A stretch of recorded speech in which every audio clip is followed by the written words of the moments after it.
I thank you, Mr. Speaker. I ask unanimous consent to revise and extend my remarks. Without objection, so ordered. Mr. Speaker, this may be the last time I speak on the House floor. At the end of the year, I'll leave Congress after 23 years in office over a 36-year period. My goals in 1976 were the same as they are today: promote peace and prosperity by a strict adherence to the principles of individual liberty. It was my opinion that the course of the U.S. embarked on in the latter part of the 20th century would bring us a major financial crisis and engulf us in a foreign policy that would overextend us and undermine our national security. To achieve these goals, I sought the government would have had to shrink in size and scope, reduce spending, change the monetary system, and reject the unsustainable costs of policing the world and expanding the American empire. The problems seem to be overwhelming and impossible to solve, yet from my viewpoint, just following the constraints placed on the federal government by the Constitution would have been a good place to start. Just how much did I accomplish? In many ways, according to conventional wisdom, my off and on career in Congress from 1976 to 2012 accomplished very little. No name legislation, no name federal buildings or highways, thank goodness. In spite of my efforts, the government has grown exponentially, taxes remain excessive, and the prolific increase of incomprehensible regulations continues. Wars are constant and pursued without congressional declaration. Deficits rise to the sky. Poverty is rampant, and dependency on the federal government is now worse than any time in our history. All this with minimal concerns for the deficits and unfunded liabilities that common sense tells us cannot go on much longer. A grand but never mentioned bipartisan agreement allows for the well-kept secret that keeps the spending going. One side doesn't give up 1 penny on military spending, the other side doesn't give up 1 penny on welfare spending, while both sides support the bailouts and the subsidies for the banking and the corporate elite. And the spending continues as the economy weakens and the downward spiral continues. As the government continues fiddling around, our liberties and our wealth burn in the flames of a foreign policy that makes us less safe. The major stumbling block to real change in Washington is the total resistance to admitting that the country is broke. This has made compromising just to agree to increase spending inevitable, since neither side has any intention on cutting spending. The country and the Congress will remain divisive since there's no loot left to divvy up. Without this recognition, the spenders in Washington will continue to march toward a fiscal cliff much bigger than the one anticipated this coming January. I've thought a lot about why those of us who believe in liberty as a solution have done so poorly in convincing others of its benefits. If liberty is what we claim it is, the principle that protects all personal, social, and economic decisions necessary for maximum prosperity and the best chance for peace, it should be an easy sell. Yet history has shown that the masses have been quite receptive to the promises of authoritarians, which are rarely, if ever, fulfilled.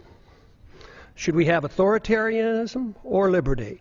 If authoritarianism leads to poverty and war and less freedom for all individuals and is controlled by rich special interests, the people should be begging for liberty.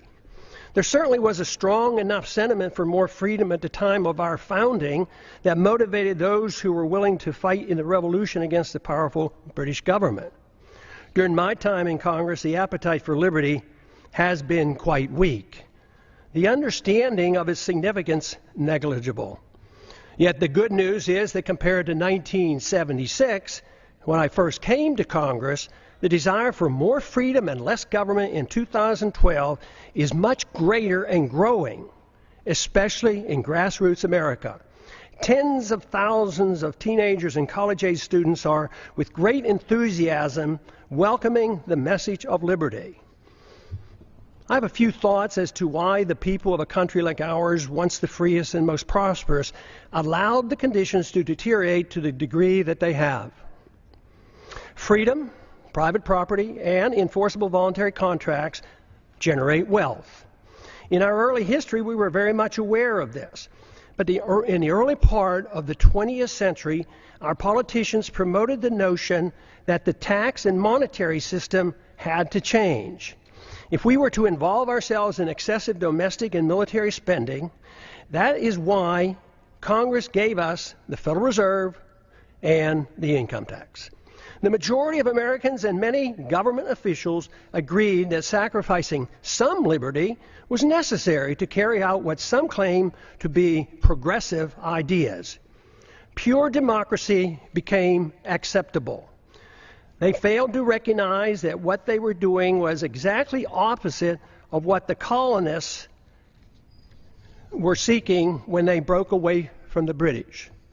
Some complain that my arguments make no sense, since great wealth and the standard of living improved for many Americans over the last 100 years, even with these new policies. But the damage to the market economy and the currency has been insidious and steady. It took a long time to consume our wealth, destroy the currency, and undermine productivity, and get our financial obligations to a point of no return. Confidence sometimes lasts longer than deserved. Most of our wealth today depends on debt. The wealth that we enjoyed and seemed to be endless allowed concern for the principle of a free society to be neglected. As long as most people believed the material abundance would last forever, worrying about protecting a competitive, productive economy and individual liberty seemed unnecessary. The age of redistribution. This neglect ushered in an age of redistribution of wealth by government, kowtowing to any and all special interests, except for those who just wanted to be left alone. That is why today, money in politics far surpasses money currently going into research and development and productive entrepreneurial efforts. The material benefits became more important than the understanding and promoting the principles of liberty and a free market. It is good that material abundance is a result of liberty, but materialism is all that we care. If materialism is all that we care about, problems are guaranteed. The crisis arrived because the illusion that wealth and prosperity would last forever has ended. Since it was based on debt and a pretense that debt can be papered over by an out-of-control fiat monetary system, it was doomed to fail. We have ended up with a system that doesn't produce enough even to finance the debt, and no fundamental understanding of why a free society is crucial to reversing these trends. If this is not recognized, the recovery will linger for a long time. Bigger government, more spending, more debt, more poverty for the middle class, and a more intense scramble by the elite special interests will continue. We need an intellectual awakening. Without an intellectual awakening, the turning point will be driven by economic law. A dollar crisis will bring the current out-of-control system to its knees. If it's not accepted that big government, fiat money, ignoring liberty, central economic planning, welfareism, and warfareism caused our crisis, we can expect a continuous and dangerous march toward corporatism and even fascism, with even more loss of our liberties. Prosperity for a large middle class, though, will become an abstract dream. This continuous move is no different than what we have seen in how our financial crisis of 2008 was handled. Congress first directed, with bipartisan support, bailouts for the wealthy. Then it was the Federal Reserve with its endless quantitative easing. If at first it doesn't succeed, try again. QE1, QE2, QE3, and with no results, we try QE indefinitely. That is, until it too fails. There is a cost to all of this, and let me assure you, delaying the payment is no longer an option. The rules of the market will extract its pound of flesh, and it won't be pretty. The current crisis elicits a lot of pessimism, and the pessimism adds to less confidence in the future. The two feed on themselves, making our situation worse. If the underlying cause of the crisis is not understood, we cannot solve our problems. The issue of warfare and welfare, deficits, inflationism and corporatism, bailouts and authoritarianism cannot be ignored. By only expanding these policies, we cannot expect good results. Everyone claims support for freedom, but too often it's for one's own freedoms and not for others.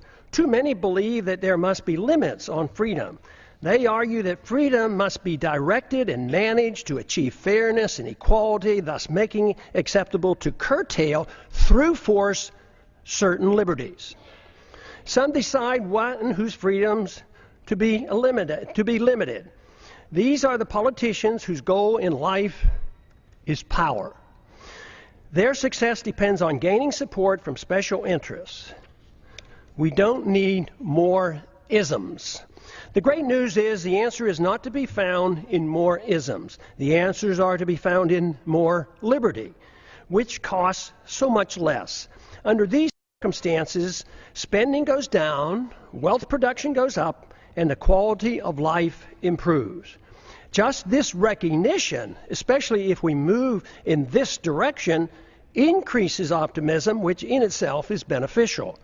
The follow-through with sound policies are required, which must be understood and supported by the people. But there is good evidence that the generation coming of age at the present time is supportive of moving in the direction of more liberty and self-reliance. The more this change in direction and the solutions become known, the quicker will be our return to optimism. Our job for those of us who believe that a different system than the one that we had for the last 100 years has driven us to this unsustainable crisis is to be more convincing that there is a wonderful, uncomplicated, and moral system that provides the answers. We had a taste of it in our early history. We need not give up on the notion of advancing this cause. It worked, but we allowed our leaders to concentrate on the material abundance that freedom generates while ignoring freedom itself. Now we have neither, but the door is open out of necessity for an answer. The answer available is based on the Constitution, individual liberty, in prohibiting the use of government force to provide privileges and benefits to all special interests. After over 100 years, we face a society quite different from the one that was intended by the founders. In many ways, their efforts to protect future generations with the Constitution from this danger has failed.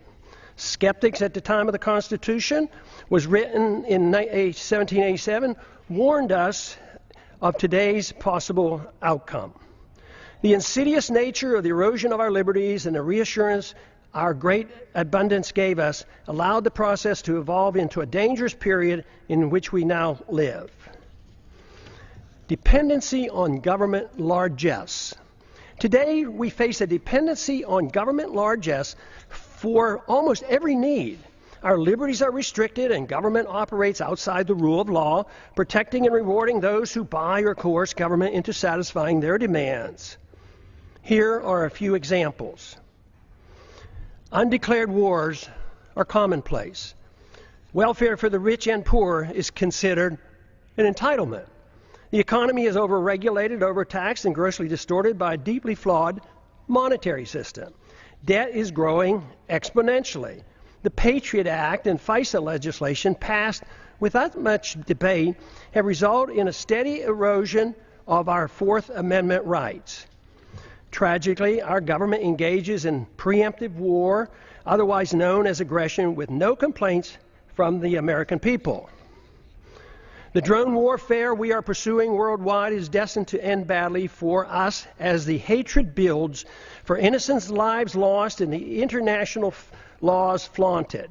Once we are financially weakened and militarily challenged, there will be a lot of resentment thrown our way. It's now the law of the land that the military can arrest American citizens, hold them indefinitely without charges or a trial. Rampant hostility toward free trade is supported by a large number in Washington. Supporters of sanctions, currency manipulation, and WTO trade retaliation call the true free traders isolationists. Sanctions are used to punish countries that don't follow our orders. Bailouts and guarantees of all kinds of misbehavior are routine. Central economic planning through monetary policy, regulations, and legislative mandates has been acceptable policy. I have a few questions. Excessive government has created such a mess, it prompts many questions. Why are sick people who use medical marijuana put in prison? Why does the federal government restrict the drinking of raw milk? Why can't American manufacturers rope and other products from hemp? Why are Americans not allowed to use gold and silver as legal tender as mandated by the Constitution? Why is Germany concerned enough to consider repatriating their gold held by the Fed for her in New York? Is it that the trust in the U.S. and dollar supremacy beginning to wane? Why do our political leaders believe it's necessary to thoroughly audit? Why do our political leaders believe it's unnecessary to thoroughly audit our own gold? Why can't Americans decide which type of light bulbs they can buy? Why is it the TSA permitted to abuse the rights of any American traveling by air? Why should there be mandatory sentences, even up to life, for crimes without victims, as our drug laws require? Why have we allowed the federal government to regulate commodes in our homes? Why is it political suicide for anyone to criticize AIPAC? Why haven't we given up on the drug war, since it's an obvious failure and violates the people's rights? Has nobody noticed that the authorities can't even keep drugs out of the prisons? How can making our entire society a prison solve the problem? Why do we sacrifice so much getting necessarily involved in border disputes and civil strife around the world and ignore the root cause of the most dangerous, deadly border in the world, the one between Mexico and the United States?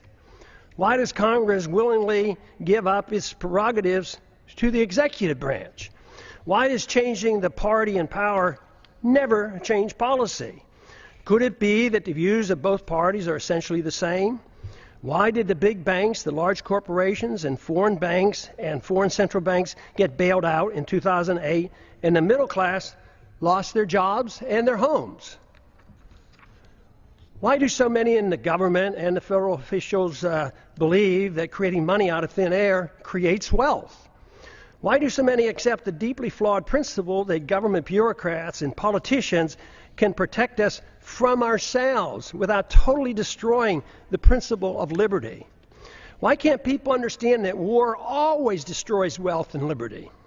Why is there so little concern for the executive order that gives the president authority to establish a kill list, including American citizens, of those targeted for assassination? Why is patriotism thought to be blind loyalty to the government and the politicians who run it, rather than loyalty to the principles of liberty and support for the people? Real patriotism is a willingness to challenge the government when it's wrong. Why is it claimed that if people won't or can't take care of their own needs, that people in government are able to do it for them? Why did we ever give the government a safe haven for initiating violence against the people?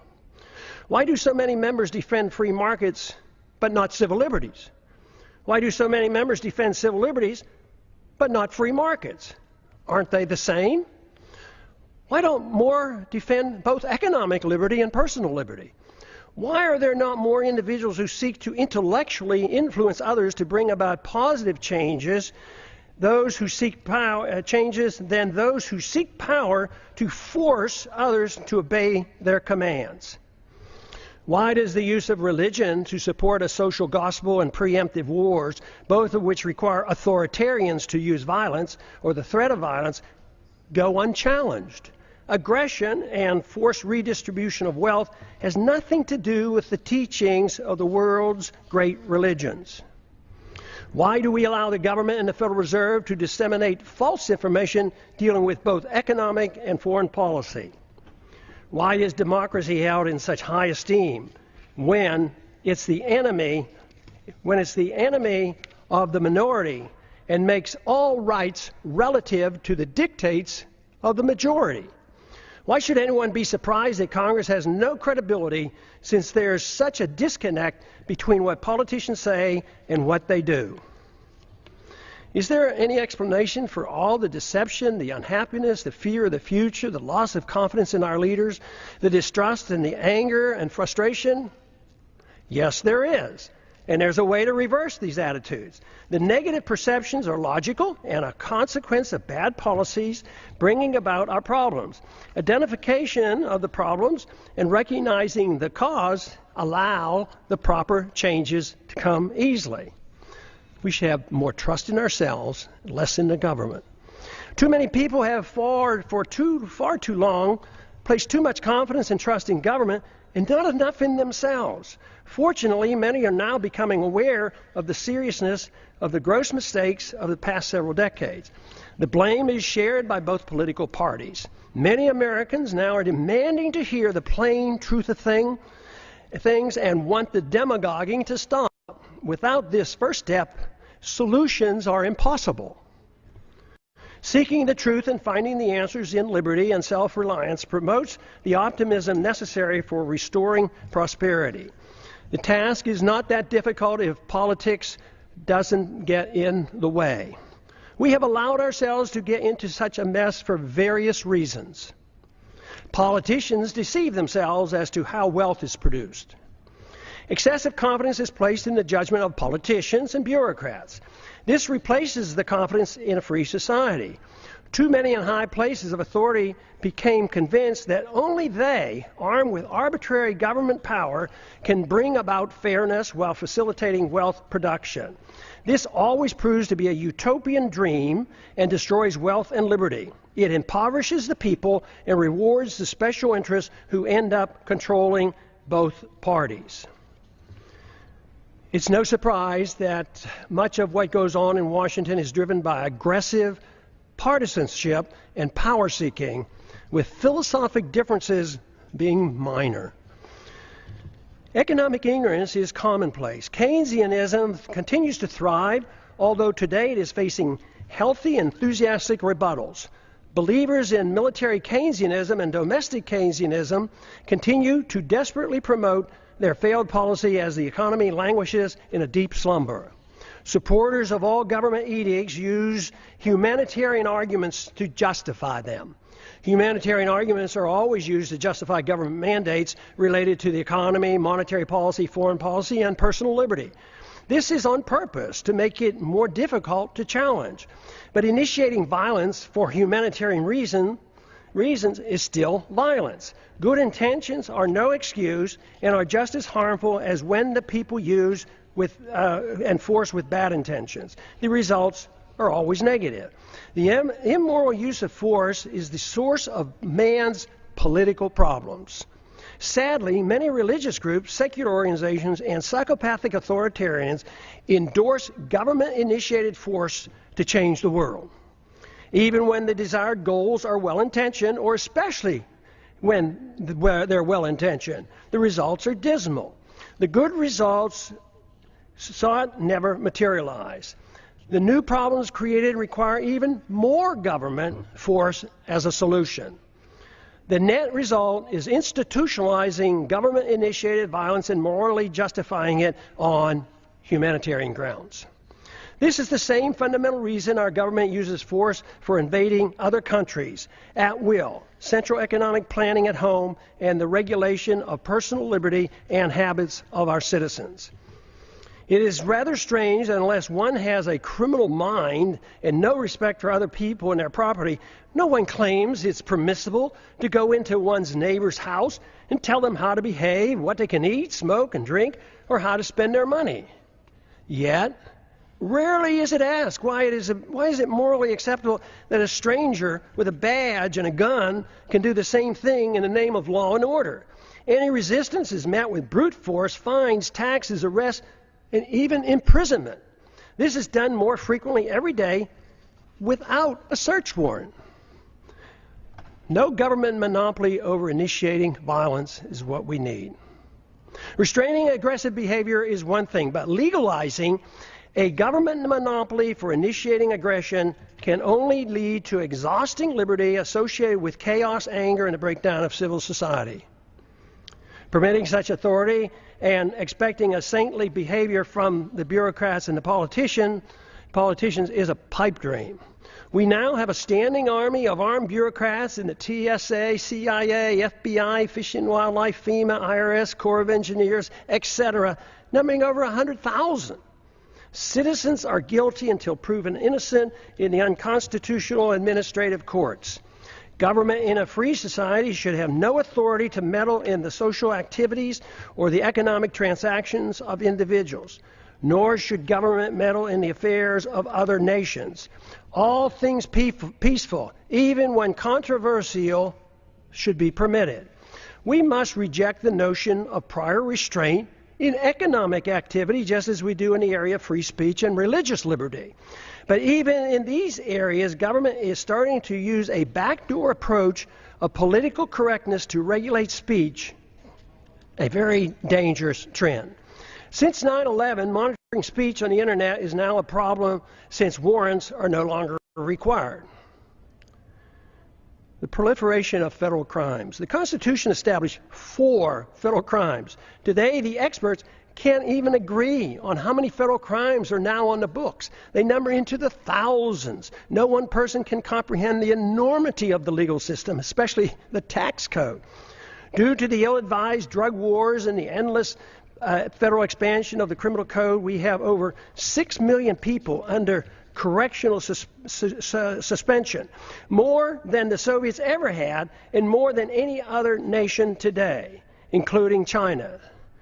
I don't understand the complacency of the Congress and the willingness to continue their obsession with passing more federal laws. Mandatory sentencing laws associated with drug laws have compounded our prison problems.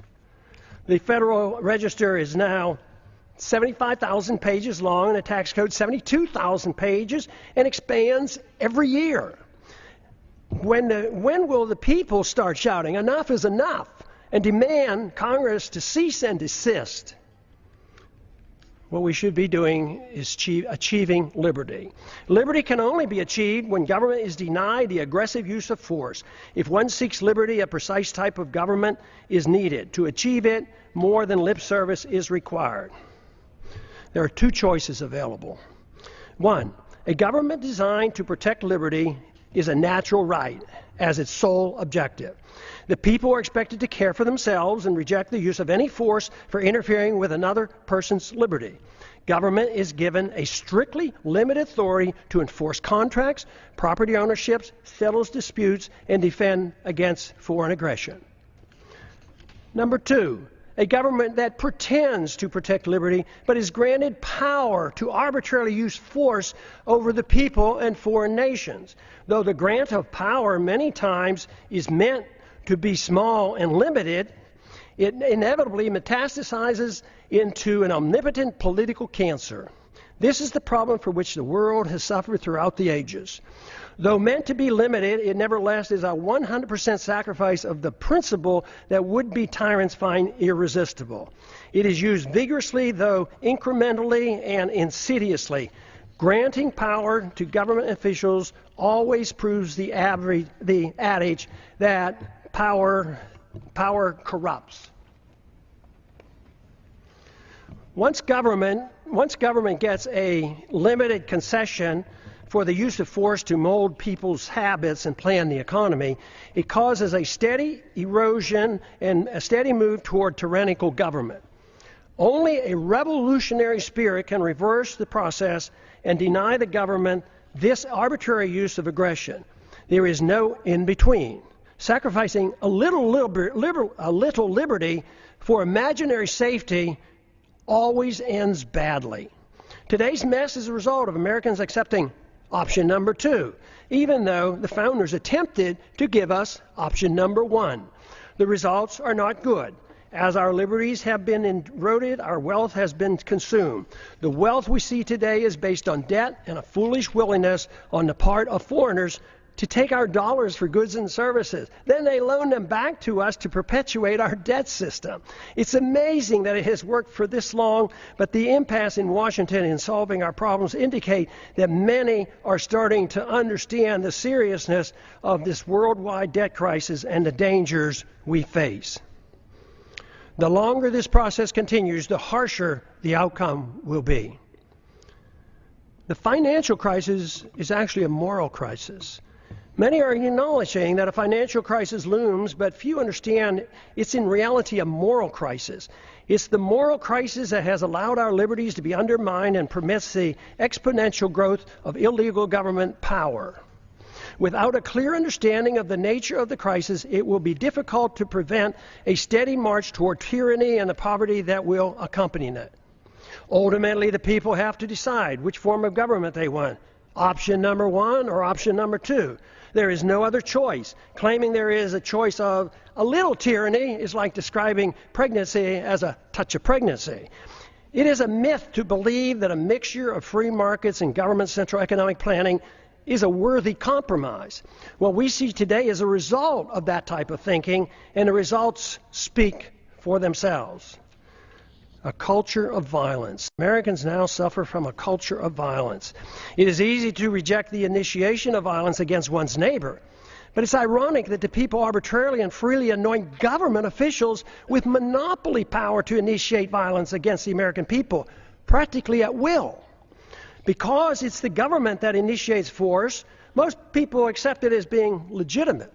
Those who exert the force have no sense of guilt. It is believed by too many that governments are morally justified in initiating violence supposedly to do good. They incorrectly believe that this authority has come from the consent of the people. The minority, or victims of government violence, never consented to suffer the abuse of government mandates, even when dictated by the majority. Victims of TSA excesses never consented to this abuse. This attitude has given us a policy of initiating war to do good as well.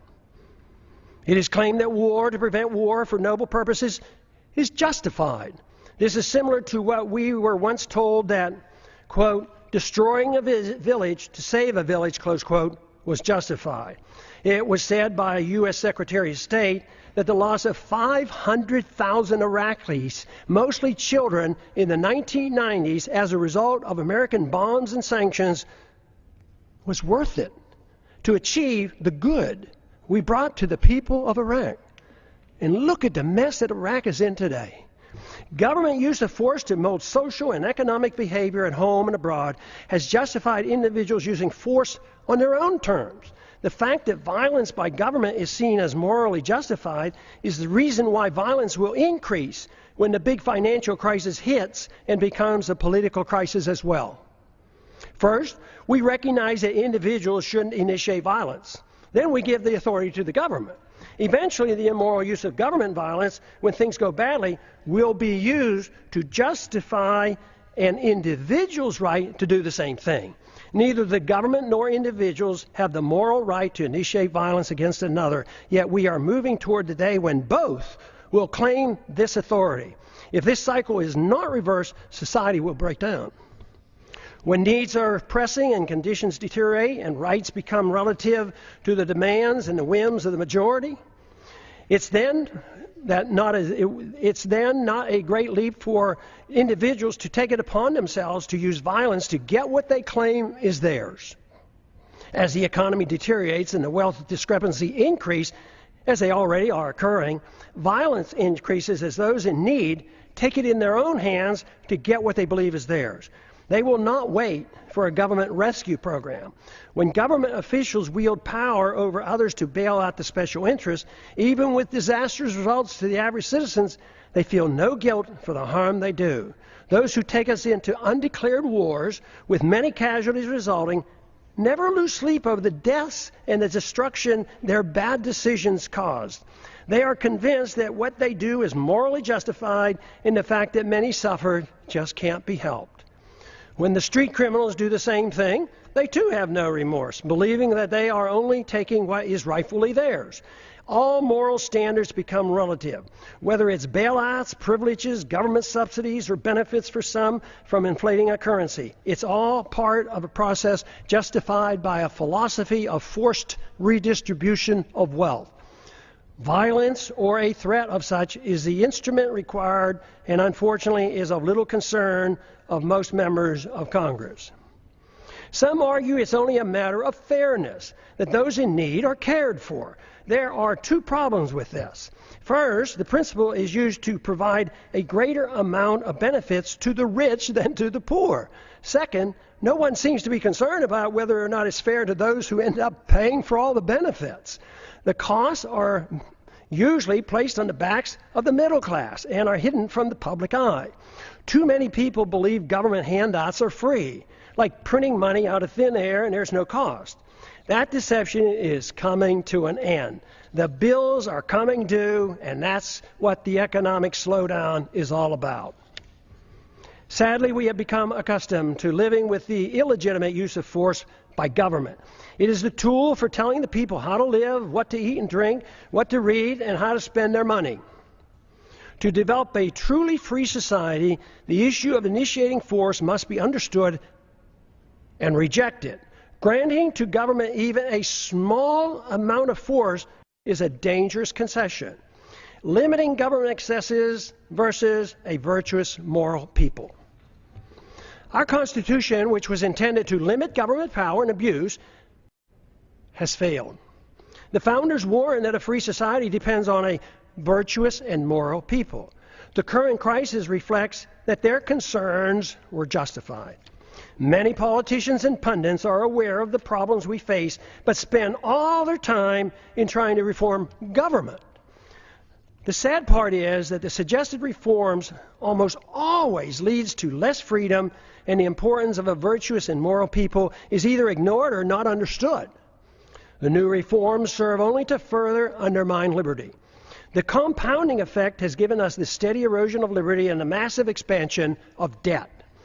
The real question is, if it is liberty we seek, should most of the emphasis be placed on government, reform, or trying to understand what a virtuous and moral people means and how to promote it?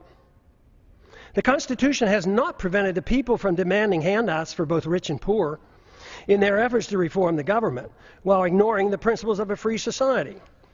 All branches of our government today are controlled by individuals who use their power to undermine liberty and enhance the welfare warfare state, and frequently their own wealth and power. If the people are unhappy with the government performance, it must be recognized that government is merely a reflection of an immoral society that rejected a moral government of constitutional limits on power and love of freedom. If this is the problem, all the tinkering with thousands of pages of new laws and regulations will do nothing to solve the problem. It is self-evident that our freedoms have been severely limited, and the apparent prosperity we still have is nothing more than leftover wealth from a previous time. This fictitious wealth based on debt and benefits from a false trust in our currency and credit will play havoc with our society when the bills come due. This means that the full consequence of our lost liberties is yet to be felt. But that illusion is now ending. Reversing a downward spiral depends on accepting a new approach. Expect the rapidly expanding homeschooling movement to play a significant role in the revolutionary reforms needed to rebuild a free society with constitutional protections. We cannot expect a federal government-controlled school system to provide the intellectual ammunition to combat the dangerous growth of government that threatens our liberties. The Internet will provide the alternative to the government media complex that controls the news and most political propaganda. This is why it's essential that the Internet remains free of government regulation. Many of our religious institutions and secular organizations support greater dependency on the state by supporting war, welfare, and corporatism, and ignore the need for a virtuous people. I never believed that the world or our country could be made more free by politicians if the people had no desire for freedom.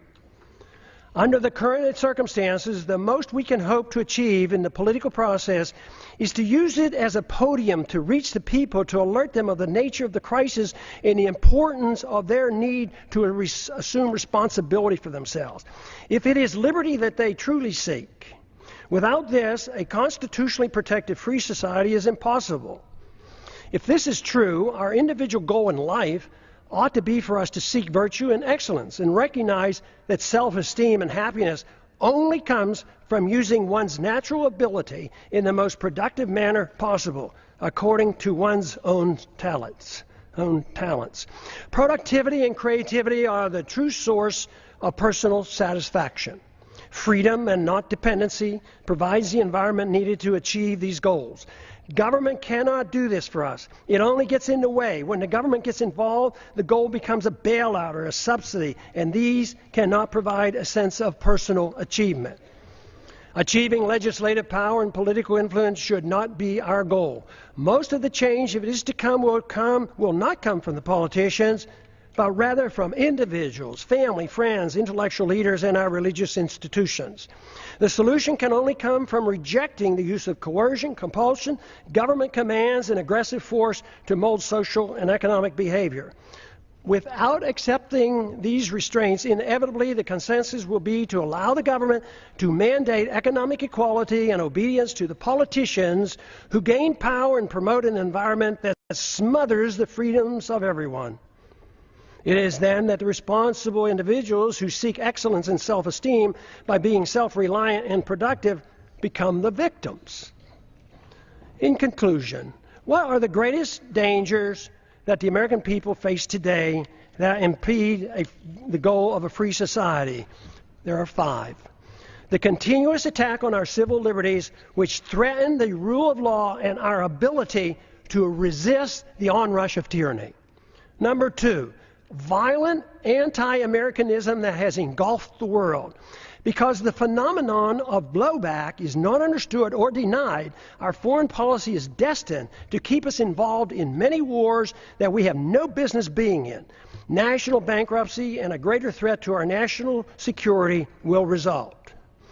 Number 3, the ease in which we go to war, without a declaration by Congress, but accepting international authority from the UN or NATO, even for preemptive wars, otherwise known as aggression. A financial political crisis as a Number 4, a financial political crisis as a consequence of excessive debt, unfunded liabilities, spending, bailouts, and gross discrepancy in wealth distribution, going from the middle class to the rich. The danger of central economic planning by the Federal Reserve must be understood. World government taking over local and U.S. sovereignty by getting involved in the issues of war, welfare, trade, banking, a world currency, taxes, property, ownership, and private ownership of guns must be addressed. Happily, there's an answer for these very dangerous trends. What a wonderful world it would be if everyone accepted the simple moral premise of rejecting all acts of aggression. The retort to such a suggestion is always, it's too simplistic, too idealistic, impractical, naive, utopian, dangerous, and unrealistic to strive for such an ideal. The answer to that is that for thousands of years, the acceptance of government force to rule over the people at the sacrifice of liberty was considered moral and the only available option for achieving peace and prosperity. What could be more utopian than that myth? Considering the results, especially looking at the state-sponsored killing by nearly every government during the 20th century, estimated to be in the hundreds of millions of people, it's time to reconsider this grant of authority to the state. No good has ever come from granting monopoly power to the state to use aggression against the people to arbitrarily mold human behavior. Such power, when left unchecked, becomes the seed of an ugly tyranny. This method of governance has been adequately tested, and the results are in. The reality dictates we try liberty. The idealism of non-aggression and rejecting the offensive use of force should be tried. The idealism of government-sanctioned violence has been abused throughout history and is the primary source of poverty and war. The theory of a society being based on individual freedom has been around for a long time. It's time to take a bold step and actually permit it by advancing this cause rather than taking a step backwards as some would like us to do today. Today, the principles of habeas corpus, established when King John signed the Magna Carta in 1215, is under attack in our own government. There's every reason to believe that a renewed effort with the use of the internet, that we can instead advance the cause of liberty by spreading an uncensored message that will serve to rein in government authority and challenge the obsession with war and welfare. What I'm talking about is a system of government guided by the moral principles of peace and tolerance. The founders were convinced that a free society could not exist without a moral people. Just writing rules won't work if the people choose to ignore them. Today, the rule of law written in the Constitution has little meaning for most Americans, especially those who work in Washington, D.C. Benjamin Franklin claimed, quote, "Only a virtuous people are capable of freedom."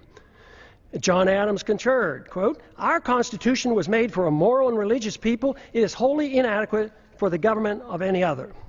A moral people must reject all violence in an effort to mold people's beliefs or habits.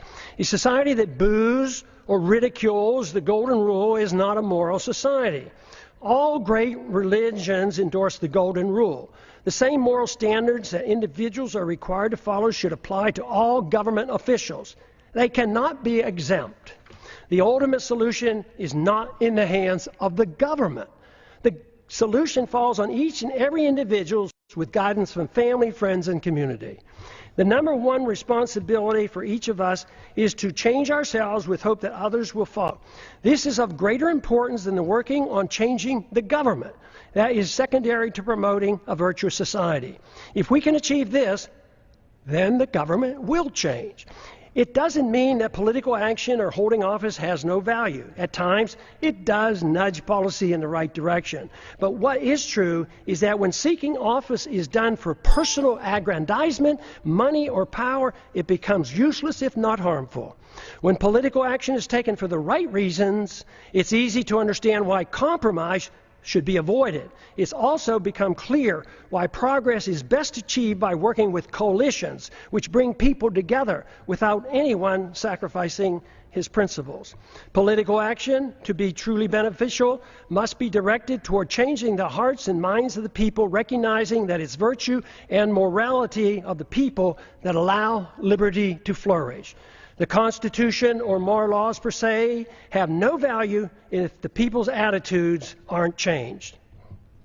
To achieve liberty and peace, two powerful human emotions have to be overcome. Number one is envy, which leads to hate and class warfare.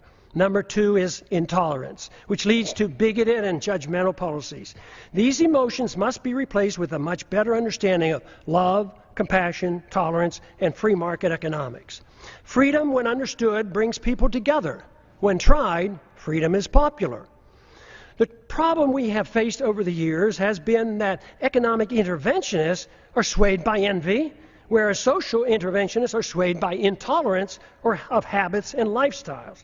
The misunderstanding that tolerance is an endorsement of certain activity motivates many to legislate moral standards which should only be set by individuals making their own choices. Both sides use force to deal with these misplaced emotions. Both are authoritarians. Neither endorses voluntarism. Both views ought to be rejected. I have come to one firm conviction after these many years of trying to figure out the plain truth of things. The best chance for achieving peace and prosperity for the maximum number of people worldwide is to pursue the cause of liberty. If you find this to be a worthwhile message, spread it throughout the land. And I yield back the balance of my time.